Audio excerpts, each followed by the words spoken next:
அடுத்ததா தருமபுரி மாவட்டம் பாலக்கோடு பக்கத்துல ஓடிட்டு இருந்த அரசு பேருந்து மேல ராட்சத புளிய மரம் விழுந்து விபத்து ஏற்பட்டிருக்கு.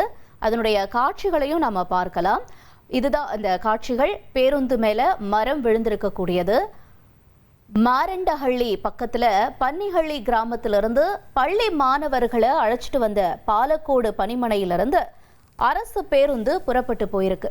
பேருந்து அப்பளம் போல நொறுங்கி இருக்கக்கூடிய அந்த காட்சிகளையும் பார்க்கிறோம். இது உப்பளம் பக்கத்துல வந்தப்ப சாலையோரத்துல இருந்த பழமை வாஞ்ச புளிய மரம் திடீர்னு வேரோட முறிஞ்சு பேருந்து மேல விழுந்திருக்கு.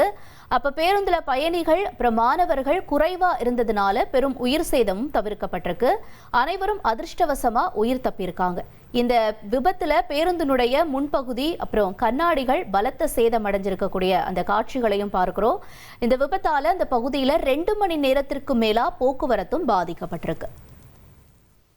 1,28,00,000 மனங்களை வென்ற தந்தி டிவி யூடியூப் சேனல். தவிர்க்க முடியாத தம்ப்நெயில், கலக்கலான கான்டென்ட்ஸ். நீங்களும் இந்த குடும்பத்தில் இணைய இப்பவே சப்ஸ்கிரைப் பண்ணுங்க. அசுரபலம் கொண்ட எங்கள் டிஜிட்டல் கரங்களில் உங்கள் விளம்பரங்களை சேர்க்க வாட்ஸ்அப் பண்ணுங்க. 8939888838. Email advtthanditv@dttv.in.